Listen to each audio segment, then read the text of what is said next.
Assalamualaikum warahmatullahi wabarakatuh. Perkenalkan, nama saya Immanuel Bela Ingkaraeng dengan NIM D098. Di sini saya akan menjelaskan materi yang kedua dari tugas rekayasa pondasi, yaitu perencanaan pondasi tiang bor pada proyek Cikini Gold Center oleh Immanuel Bela Ingkaraeng dengan NIM D098. Pendahuluan. Pembangunan suatu konstruksi pertama-tama sekalinya yang dilaksanakan dan dikerjakan di lapangan adalah pekerjaan pondasi atau struktur bawah, barulah kemudian melaksanakan pekerjaan struktur atas. Secara umum, pondasi didefinisikan sebagai bangunan bawah tanah yang berfungsi sebagai penopang bangunan dan meneruskan beban bangunan atas atau upper struktur ke lapisan tanah bawah.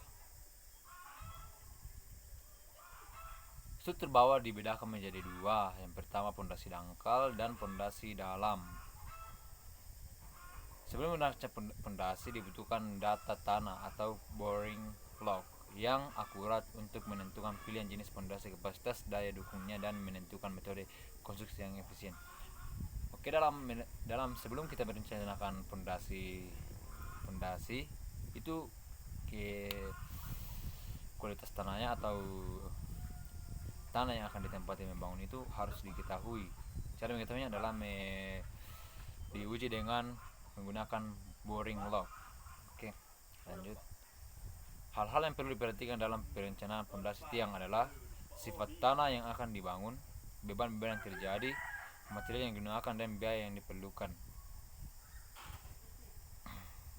Pada proyek Cikini Gold Center secara manual, dan untuk mencapai tujuan tersebut maka dilakukan pembatasan masalah, yaitu pada perencanaan dan desain pondasi tiang menggunakan cara manual.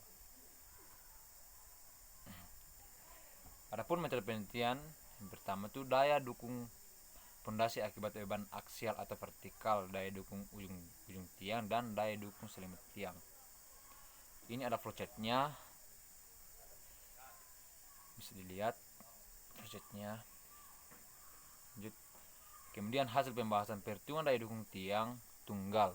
Tahap perencanaan pondasi dimulai dengan menentukan dimensi pondasi yang akan digunakan. Pondasi kemudian dianalisis daya dukungnya berdasarkan dimensi pondasi yang telah didapat dan data karakteristik tanah yang telah diperoleh dari hasil penyelidikan tanah.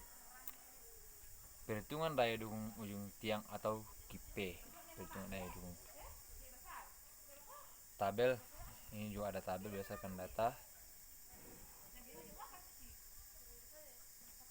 Perhitungan daya dukung selimut tiang dan perhitungan daya dukung ultimate tiang, perhitungan daya dukung isin, perhitungan penentuan jumlah tiang, dan perhitungan efisiensi kelompok tiang. Nomor 7, perhitungan penurunan pondasi atau settlement. Ini ada tabelnya, boring hole, penulangan pondasi, menentukan dimensi dan penulangan pile cap, dan perhitungan biaya pondasi. Ini ada kesimpulan, ada 5 kesimpulan yang saya ambil dari materi yang di share di classroom. Nah, terima kasih. Kurang lebihnya mohon dimaafkan dan assalamualaikum warahmatullahi wabarakatuh.